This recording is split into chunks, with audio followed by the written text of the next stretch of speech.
Welcome to Elite 6 Think Tank, an open discussion group with business owners who share their knowledge, experience and skills. I've always done Good morning everyone, how are you doing? Thanks for coming along. Get you all back in focus. Got a nice cartoon there. Sit down there for the early comers. Good morning. It works. We're recording, we're live. People all around the world are tuning in to listen to you guys think. It's exciting, isn't it? How can you hear us? I can hear it now. Yeah, that's very good. Probably can hear us now. I feel like I'm about to start an Amway course because every time you hear about financial freedom, which is our topic today, obviously I think of Amway, Avon, and all those companies use it as a marketing tactic to really get people interested in financial freedom. So we've got 4 parts of the meeting, and we've got a few new people here. We've got Jax and Ben, which you may have not met before. They're actually from the IRD. Who? You're being watched. Just remain calm, Rob. Academy Antiques, who deals in trade and Shane. So no, it's cool. So if you haven't been here before, how the process works is we have 4 parts of the meeting. We first of all will talk about people's experiences with trying to create their financial freedom, then some solutions, problems people have with financial freedom, and then at the end we'll hopefully get some takeaways and you'll be very happy. And the horses, don't forget the horses. We were not bringing up any horses.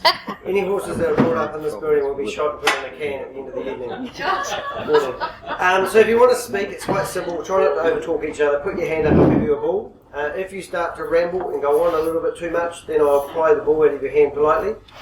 And if you want to say anything at all, try to stay on topic if you can. And we'll have Helen, who's doing some notes in real time. They'll be on the board behind us. And let's get started. So, creating financial freedom. First of all, let's talk about people's experiences in trying to do that. How's it been going, guys? If you start the ball rolling. That's not a round ball. Thank you. I've always been really interested in money, and I don't know where it came from, and financial freedom, and trying to set myself up that way.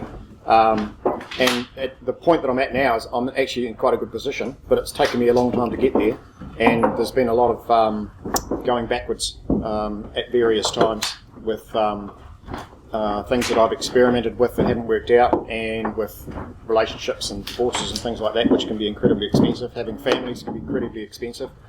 So it's not like it's a road that will take you from being penniless up to being financially freedom. There's always ups and downs along the way, and it's every one of those things is a learning point, even when you get the downside, which is helps you to get to the next level. So that's good. I'm just, while you're talking there, I was actually thinking that's a good point. Why do we want financial freedom? Is it for us? Is it for our family? Is it for our family's inheritance? Choices. That's the sole word. Having financial freedom, having money gives you choices. I agree. Right, next. Thank you, Rob. I reckon I want to go back to being a student because I never had more money than when I was a student. Really? No responsibilities. Yeah, students have always got money. Student. We want to be a student, really? Boy, Rob would love people saying that, because I'm like so educated that I've got so many accolades at the beginning and at the end of my name that I just I'm really impressed by that myself, because I look in the mirror sometimes and I think it's great to have those. But you really want to go back to university? Apart from the whole studying side of it, yeah. Oh, the drinking side. Yeah, just the partying. Just because Lifestyle. back then I had money and I had freedom to do what the heck I liked. Can't do that now. Further. Money went further. Yeah. Alright, it's a bit of a slow topic, isn't it? Okay, who wants to start selling Amway?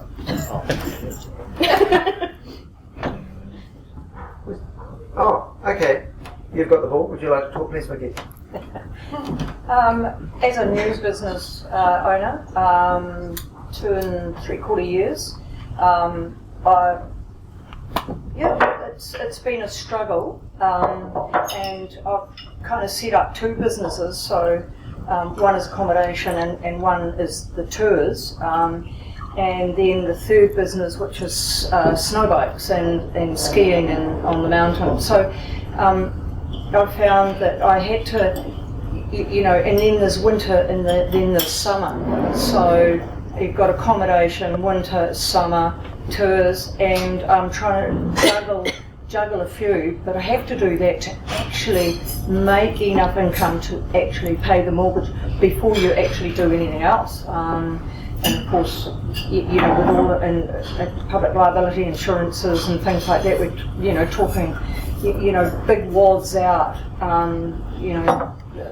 once a year and insurances and so on. So it's just business expenses. But as a newbie, trying to kind of balance things, that's going well now. That's not taking off, and getting all the technical stuff right.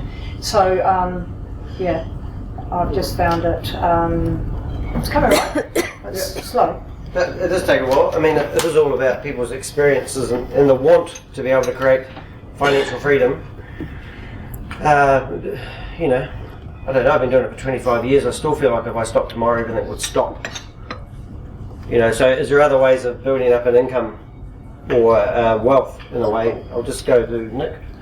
I think I like that concept of going back to being a student, but not because as a student I had very little coming in, but I had even less going out. And I think that's the financial freedom part, is you've got more coming in than you have going out, and you know where what's coming in is coming in from, and it doesn't always rely on you. It comes in as part of your company or whatever. Again, it does go back to those choices, because there's more coming in than you have to have going out.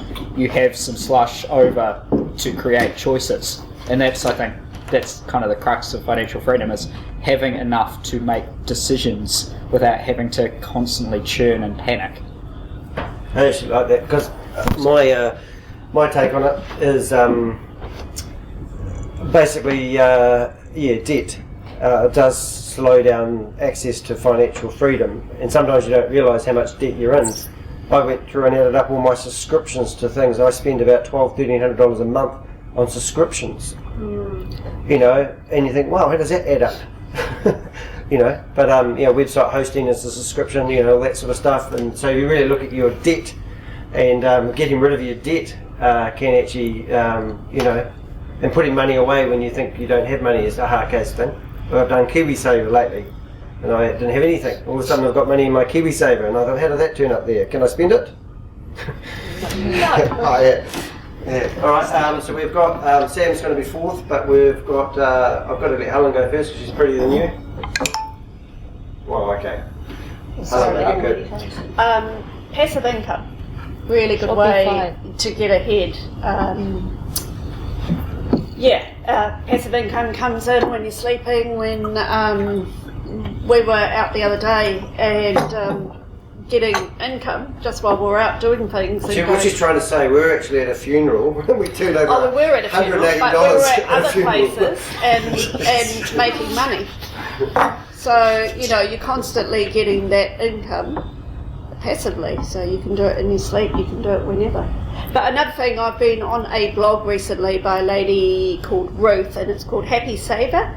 And she says things like, pay for everything you can with cash. Don't use a credit card, and what you were saying with debt, don't put anything on any type of card, and pay your mortgage off as quick as you can, putting extra payments on that. But just be really wise with your money and use cash if you can. That's what my accountant says. No lie. Who uses cash for anything? Yeah, that's right. Yeah. Thinking back to that guy, what's his name? Robert. Yeah, that's the one. His is all about passive income too. So, getting on that passive income bandwagon is the way to go. I think, anyway. That's cool. Sorry, our computer's not working very well. We had Rob and then Sean and then Sam, please. Right, I'm going to rattle all 4 points here. Right, next. One, I think. I think if you're a student, you want the same choices, but your choices are less costly, which means you don't want a car or a house or whatever, right? You just want, like a beer or a pie or, like a nice pen or pad or, like laptop, whatever. But I think when it comes to financial freedom, there's maybe 3 aspects to financial freedom. There is the amount of money you have in your bank account. There is the amount you earn through the business, and there is you and how much you're able to earn if you had to, like arrive anywhere else, or to move with your career. Well said, Rob. Was that all 4 points just then? Yeah, amazing. Oh, that's great. God, shorter than Sam. Right, there's quite a few things to say actually. As when you in the school, you have less things to do, and then you feel a bit happy. So if you're thinking if you're doing things you like right now, you're lucky because you don't have to work until the financial freedom until you enjoy what you're doing. So this is part of that's great. I mean, but in order to get the financial freedom, because you want to do something you like, and you don't really want to worry about monies, and the money just constantly come into your bank, and how the thing is going to happen. You have to think about investment. You have to think about how come the money can come in to your bank. There's several choices. You can buy properties, renting it out. Good idea.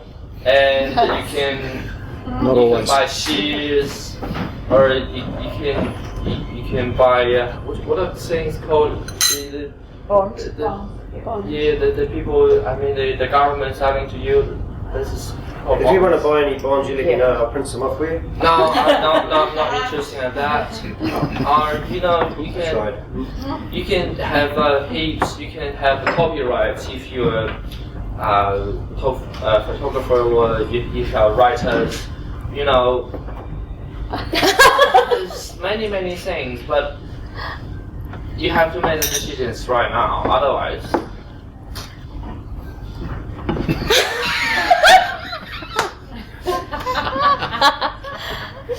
Let him finish. Okay, finish then. Otherwise? Otherwise, Sam, wasn't that hard, was it? Sam, please. I would say a lot of it's down to mindset. When I was about 40, I pretty much had it all and was due to be fully retired by 45, then properly lost it at about that age. How old are you now? That was 30 years 46. ago. What face cream do you use? Is this an advert for Amazon? 35, I lost it at 40, sorry, 1,000 apologies, 10 years ago. And Does he sound for 60? now I think I'm in a better headspace to really start bringing it all back in again and bringing it all together. It's taken a while and to get over the massive loss. That, you hear of a lot of people that have really been successful. They've made it all, they've lost it, and they've made it, and they've lost it a couple of times. And yeah, One more time to go. Well, it's a funny one there because I think it's taken me 10 years to get back to where I want to be, but the finances have followed me. But I feel like I'm at the prime of my career now. Yeah, in the right headspace. Yeah. It's my girlfriend, you see. She's awesome. Yes, Mark. Yes, Dan. I guess picking up from Rob's point, there's almost a fifth point there, and that is that we need to think about the assets that we are accruing along the way, because if that's your home and whatnot, that's something that you can sell, and that's something that's worth something. And if you're paying down your mortgage and things like the accountants are saying, and all the financial gurus are saying, that's pay off that debt as fast as you can. Well, we all try to do that, but I guess I'm 3 years into my business, having come from years of working for the government and getting that fortnightly salary. So at any stage you can have a complete mind shift when you go into a business. So my business, while I've been saying to folk around the table here in recent months that I feel as though I now have a business, and that was sort of characterised with the fact that my business could buy me a work vehicle. However, I can't say my business I'm financially viable or in that position. So I'm on that continuum where I'm still trying to replace debt and borrowings that I've made. Because at any stage, really, we've got to continue to grow the business in some way, and often we have to get into good debt to allow that to happen. So it might be the website hosting or the marketing and things like that. But they're all things that come off the bottom line. So we're at that stage, aren't we, where we're continuing to grow towards that path of financial freedom, but we haven't necessarily got there yet. That was fantastic. I feel like I'm working to get financial freedom so I don't have to work. And it's the passive income. If my employment in my business means that I have to stay in the business and work it, I'm not getting the same financial freedom that I want to get. I think I want to generate the structure of my business so I can work less to get more, and therefore I have to consider the internal structure of my business for that passive income, that I'm working less in or on my business, but the business is creating the financial freedom to have more time out of it. And I think that's the direction that I'm focusing on at the moment. That's come to mind. Do you need money for financial freedom? No. What do you mean? I don't know. That's a question I thought I'd ask. Yeah, well, weird question. Depends where you live. No, but my financial freedom might mean $500 a week. His might mean $5,000 a week. Yeah. Should we ask him what we're going to be doing with our freedom? Well, I mean, I'm going to keep working, which is, I want to not keep working. That's my financial freedom. I don't want financial freedom to keep working. I want financial freedom not to have to work. What are you going to do when you how would you define I'm work? socialise, I'm going to travel, I'm going to... think tank? Yeah. So the business will still be operating, it's just that I won't have to be operating. Yeah. So like a legacy, maybe? Legacy Yep. or an ongoing... But that's a passive income, isn't it? That's correct, yeah. Yeah. So we're talking. Actually, that's a really good subject. Passive income versus what's the other one? Residual income versus was it? Residual. Always ask the school teacher the correct spelling. Residual versus passive. Is that two different things, isn't it? Passive is when you don't work for it but comes in automatically, and residual income is kind of like when I do have a membership fee, money comes in regularly, but I still do work for it.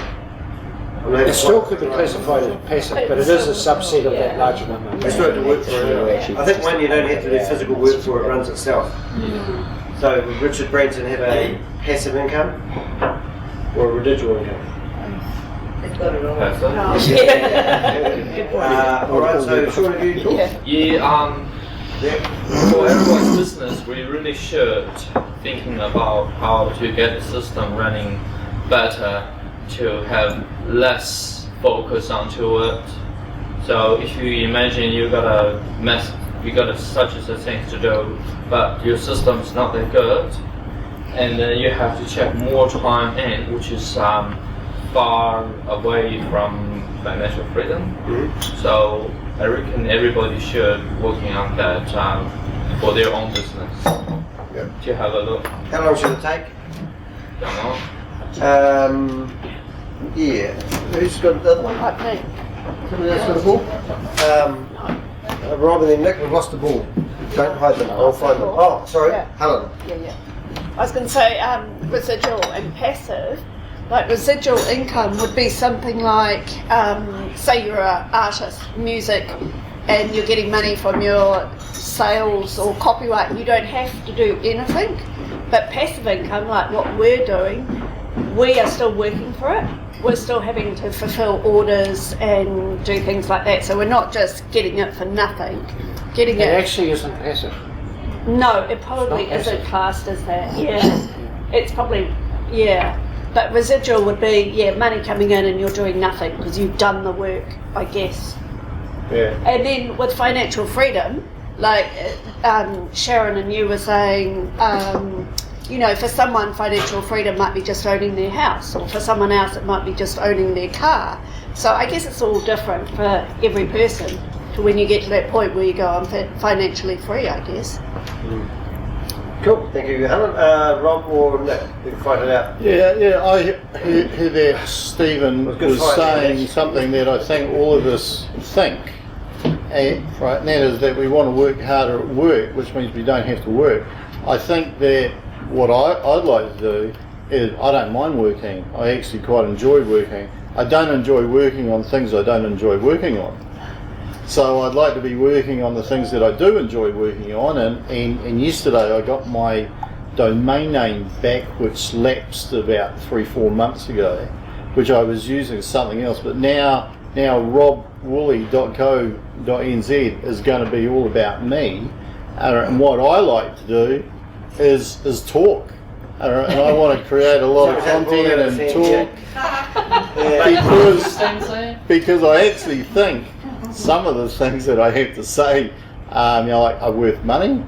But the reason I like to talk is that the act of me talking allows ideas that are in my brain not connected together into anything. The moment that they come out of my mouth, they actually gel, and it works for me to move from where I am to where I want to go. So by talking, how would you create a financial freedom out of that?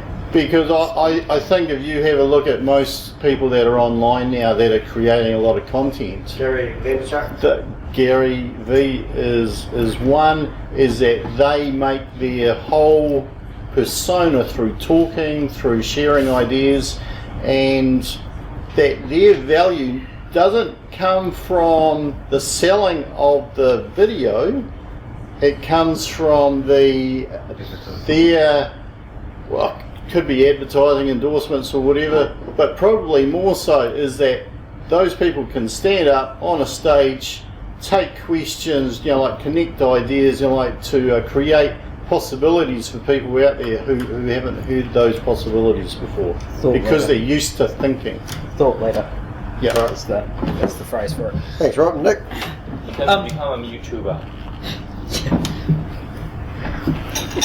I think there's something in that creation of systems within companies so that you don't have to be in the company. So depending on what you do and what your company is, and if you're after that financial freedom, for some that will actually involve working themselves out of the company while the company still runs behind them. So they can go off and they can travel and they can do what they want to do, and their company still runs, it still earns them income, but they don't have to be in it day to day. And for some people that will be their financial freedom, and that's actually what they're working towards.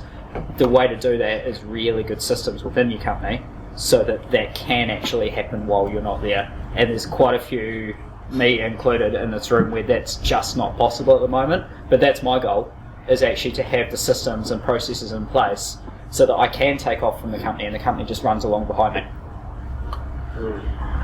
I've said it before, but if you times your business by 10, would the systems and processes you currently use travel with you? And if you say no to that, then why are you using them is the next question. So if you create because a lot of the companies that grow really quick do actually just have these such good systems that their growth can go, like cash flow is often a problem with businesses. So, that's your limitations. So if you look at your limitations, things that are slowing your growth down, or some people don't grow, but it's like, I remember if you put a fish in a fish tank that's this big, it will never grow into one of those big fish. But if you put the fish in a big, massive pond, the fish will grow to the size of the pond, so to speak. We've heard of that. That's how the whales come about, Sean.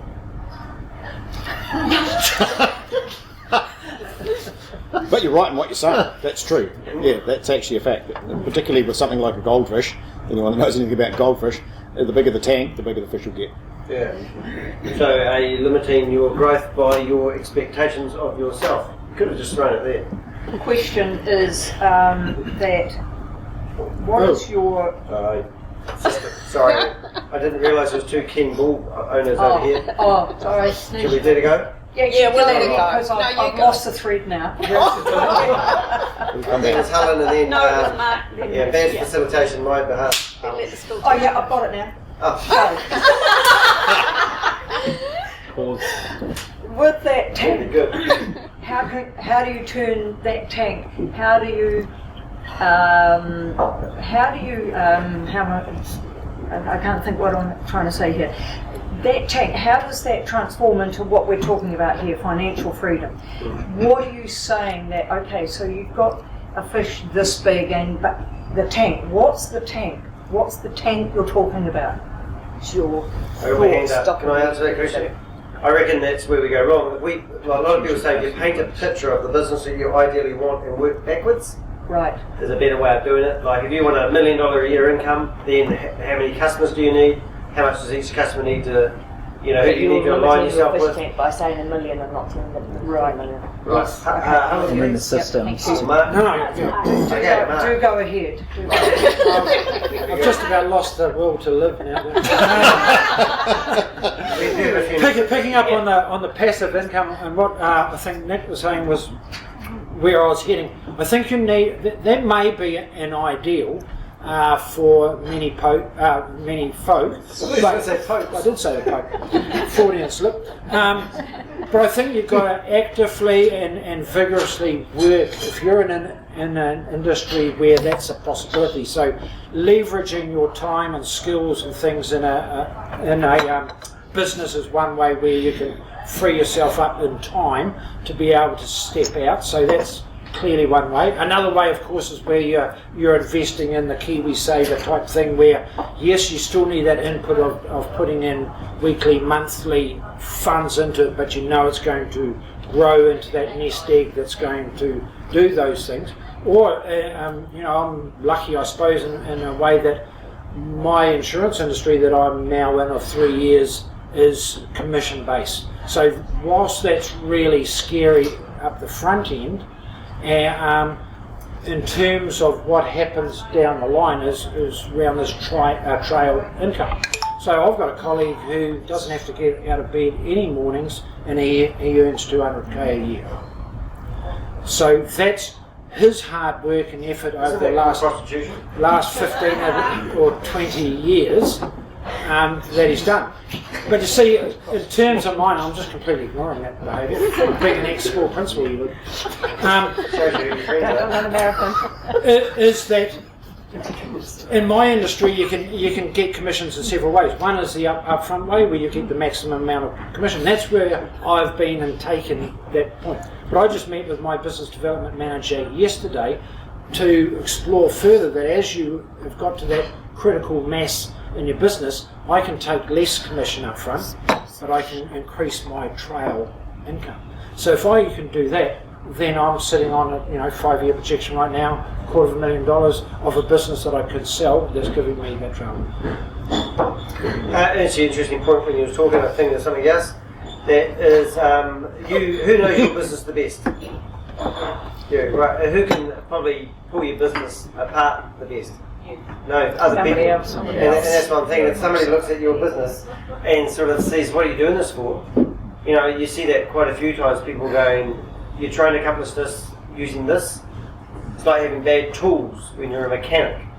Sometimes you need to invest in personal development, have the good tools to get the job done right. You can have a go. Oh, sorry. James. You first. Oh yeah, I was just going to say what Sean touched on when you were saying become a YouTuber. We were watching some YouTube videos about travelling, and they're travel bloggers. And this one guy said he's getting out of it because although he gets paid to travel, he works 9-hour days. He's absolutely shattered for about $600. And that's, he puts so much work into it. So he just doesn't think there's really. I'll take his job. Well, it's $600 a month. Yeah, it's And not I still a lot take of his money. job if the travelling was getting paid for. Yeah. We can have somebody else. James and then Rob. I think one of the issues is financial literacy, because I mean we're never really trained how to look after the money. A lot of people end up through circumstances doing quite well, ending up with lots of money, but then they lose it. Particularly the most obvious one is lotto winners. In most cases you hear that people who've won huge amounts of money with lotto, within a very short period of time they probably lost most of it. So I think financial literacy is a real key issue that's lacking in our whole society really. People just don't know when they get money how to manage it, how to look after it, and how to make it work for them. Who's Neil Jones? What have we done with him? What have I done with him? No, we got Neil Jones. He's a financial. He's a financial advisor in that he works with Craig's Investment. I think it's Craig's Investments, and he can help set up a fund very similar to KiwiSaver, but you can take money out whenever you want to, and you can set it up and have drip feed money into it. And there's a whole raft of different types of investments, whether they be local share companies, New Zealand or Australian or international equities and all sorts of things. And he can help you to get it financially in that way if you've got spare money that you can put into that sort of thing over and above your KiwiSaver.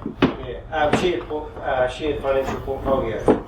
But yeah, financial literacy, I don't think there's very many people at all that really have an understanding of how to manage their money when they get it.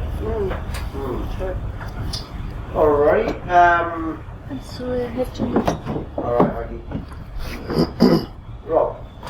Yeah, about YouTuber and following on from that comment, I have I'm a task where I have to help to redo a website. Right, I don't know anything about websites, right? But I do know that the platform it's on is S.net, which is like a Microsoft thing. Yesterday, pardon? Hire a professional. No. Yes. That's not the story. That's not the story. Shut up. So yesterday, I went onto YouTube, I'm doing my other work, and I've got a video going in the background about ASP.net and how it works. It is a crap video. Absolutely crap one. A guy with a broad accent, hardly understand him, bad slides up on the screen. 2.2 million views with an ad coming up every 10 minutes. How much has that guy made? Not much. About 10 cents an ad. 10 cents an ad at several ads per video, 2 million views. One of the worst videos I've seen. But the moral of the story here is that video was on a topic that other people wanted to watch. And I'm pretty sure that there are so many better videos out there on other topics that people don't want to watch. Are we spending our time in the parts of our industry that actually people value? Because we could be spending the same amount of time somewhere else. I was actually thinking when I was watching that, I thought I'm a better speaker than that guy. I could actually take all of his content, create the same video today, right? And if I put the right title up there, probably not get 2 million views, but get a few views doing what someone else has done a little bit better. That guy's probably got a marketing degree, and it's not the car he drives. It's how he drives it. And driving people to a video, you could be the best videographer in the world, doesn't mean that people are going to watch it.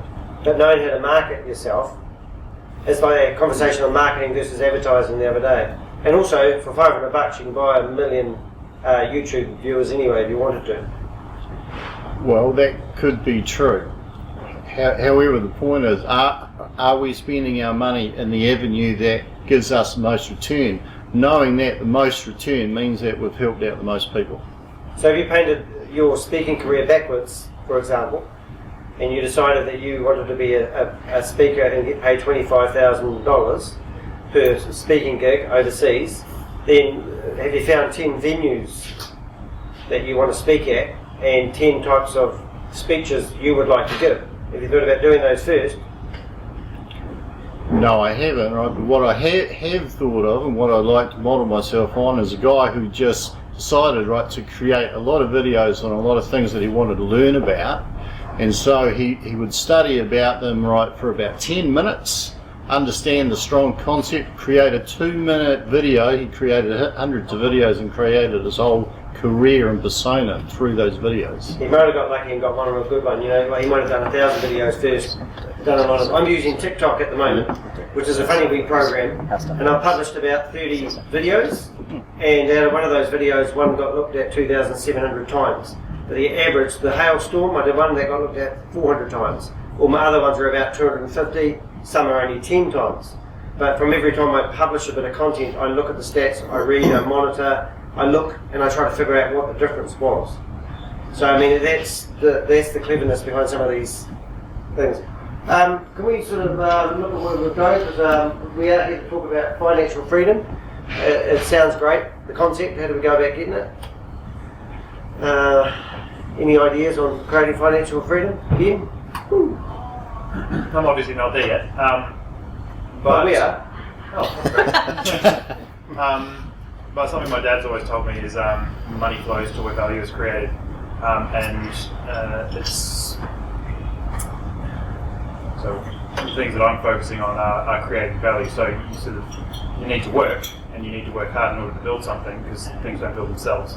But the key is to, I mean, it doesn't matter what industry you're in. There are ways to create value for people who are in that industry.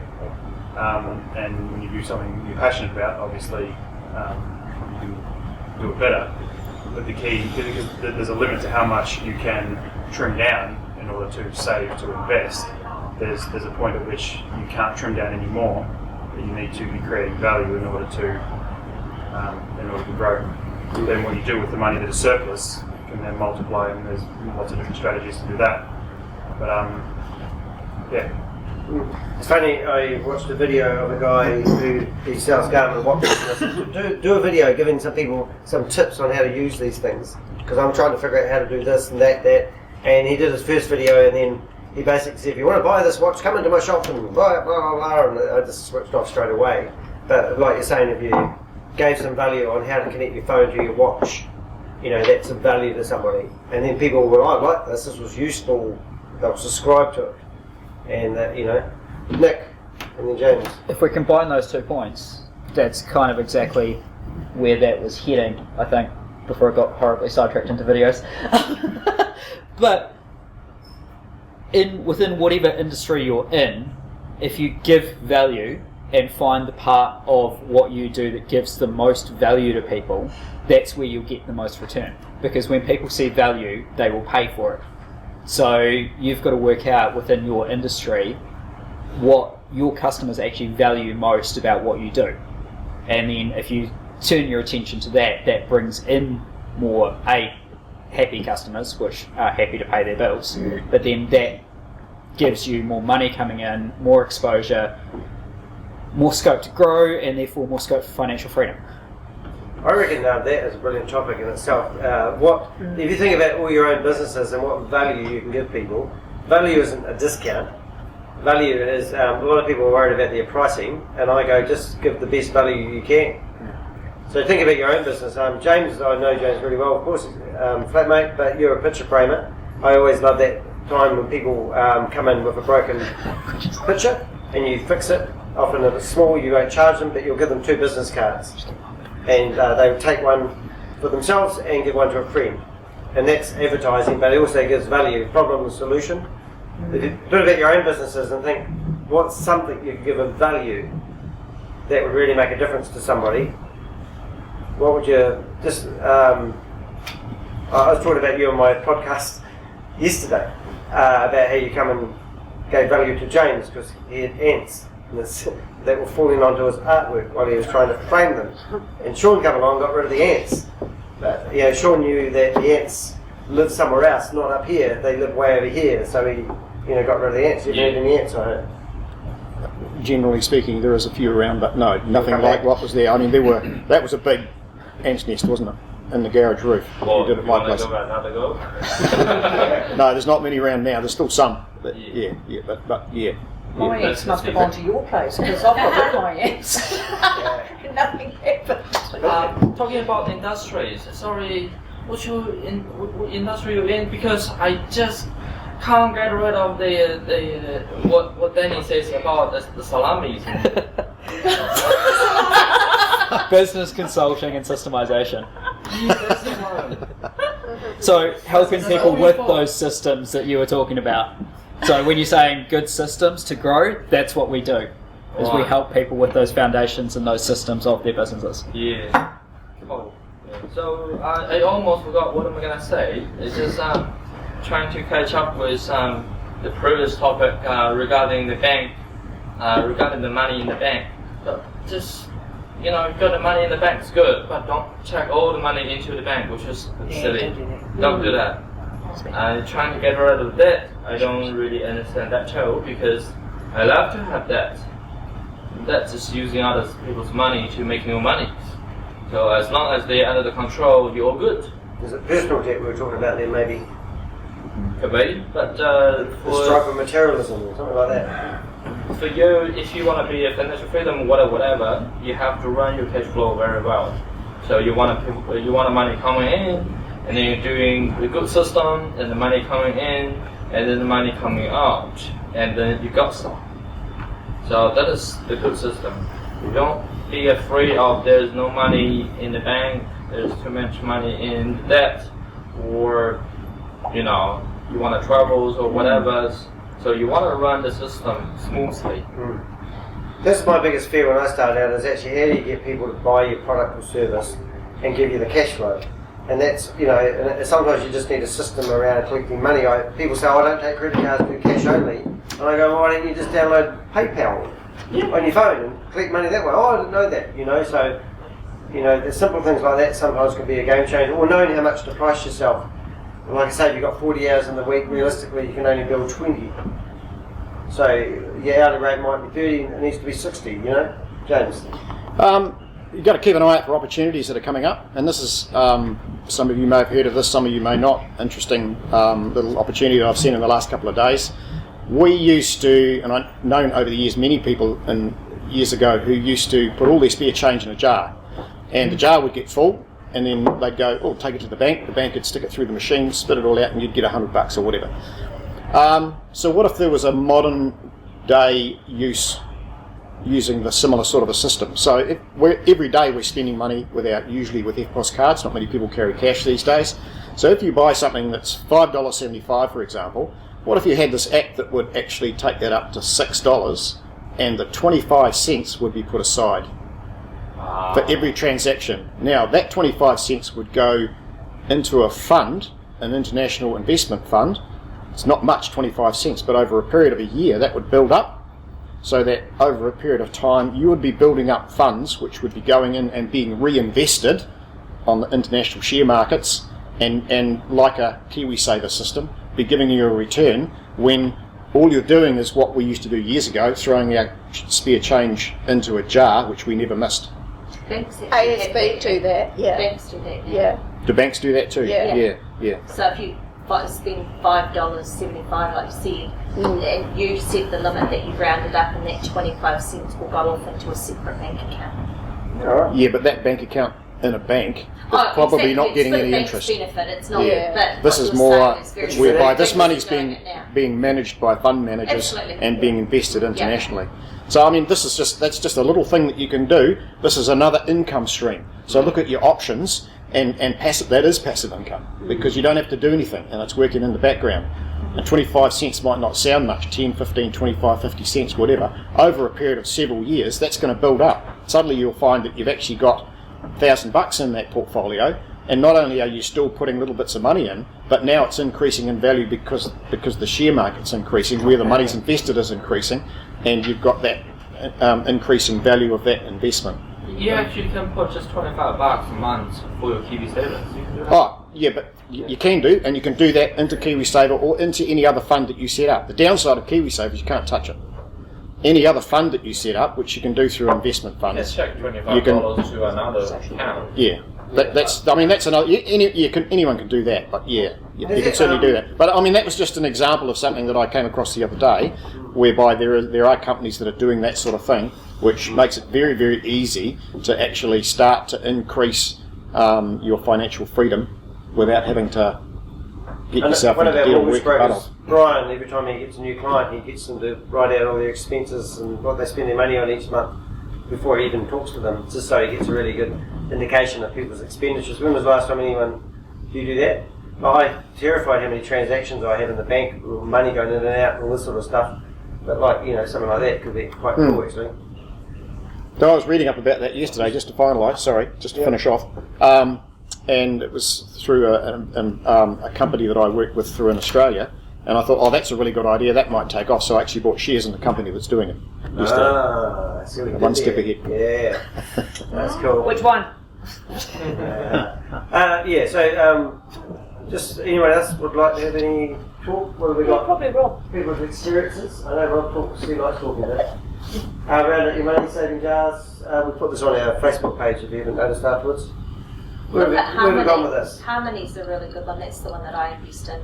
Oh, they So charge Harmony- 31% at the other end sometimes. Harmony's peer-to-peer lending, so you put in $100 and you can, or however much you want to put in, but minimum investment is $25 per loan, and you're lending to somebody else who needs it for a business or might need it for pay off some debt or whatever. Peer-to-peer lending, the maximum you can give per loan is $100, so you're spreading the risk.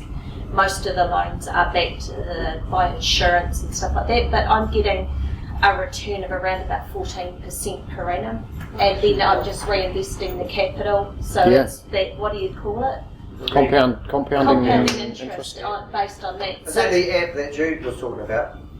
Because Jude had one that she says she has one on her phone and she can transfer money onto it. Is that the same? Probably. It's called Money. Not Harmony. Money. But it's great peer-to-peer lending.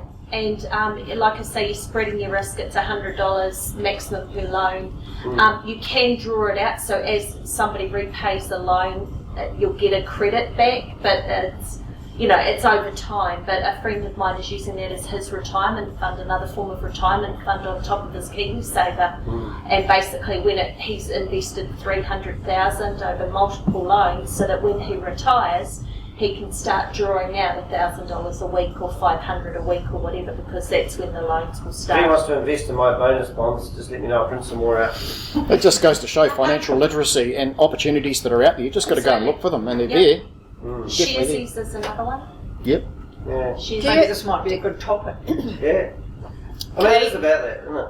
Did you invest much to start with, or you just built it up? I've just been building it up over time, but it's that compounding interest that's really seen it skyrocket. And you can pick the loans that you. So every loan is graded from an A plus or whatever to a D or an E or something like that. So obviously the higher the risk ones bring in the higher interest rate.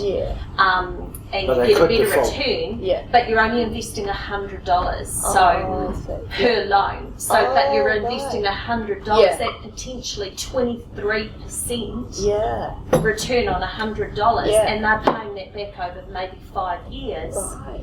And you're doing that multiple times to get a really good return. So I'm averaging 14%. What's the bank returning on an interest at the moment? That's quite cool. I've even done it with my kids, and actually Harmony's doing so well in New Zealand. They have just got all of the financial T's crossed and I's dotted for Australia, so they've now moved over there. So it's a New Zealand company, isn't it? Yeah, doing really well. Do you want to have some words in this for me, Rob? Yeah, I just think that we achieve financial freedom one of two ways actually, and that is that we either increase the revenue and the surplus, like we're able to use on all these things, or we decrease our expenses. And I think that concept of only spending cash is really powerful. A few years ago I read a book about how to save money, because I needed to save money. I think I owed about 25k, which I couldn't, at that time I couldn't fund, and so I went and borrowed 25k off of a friend, and I created a payment scheme to pay her, and I paid myself $100 a week. And every time that I actually reached into my wallet to buy anything, and I'm watching the cash come out, I'm looking at that and I'm thinking, do I need that? And the other thing that happened, which was really powerful, is that once you actually look at money, you don't want to let the money go. And an FPOS card, you don't see the money go, and you will spend it here, there and everywhere. It just completely vanishes. When you spend cash, you are spending a tangible thing to get a tangible thing. And I think when I meet a lot of people who are entrepreneurs and they're struggling and they're really trying to hit it, the entrepreneurs that I see make it are producing a tangible item or part of their whole issue has a real tangible physical thing. And because when you spend real money, you want a real item in your hand. And I think if we can produce, like a real item, like to go with whatever, even if, like in your industry, a certificate, and you think, I spent my money to learn how to drive well, and I got this, and I own this forever. So, like, that certificate needs to be framed. In a frame. In a frame. Thank you. Just want to finish that off. That's funny you say that because I'm trying to declutter my house, and anything extra like that comes in just sits somewhere and declutters. So why you keep coming home? I like to have everything online now. Even if it's a certificate, I'll have it online, and if I want it, I'll print it out. But generally, I prefer, or even like books. Think of audio books. I used to have a physical book. I love the touch of it. You still got heaps of shit in the house. Yeah.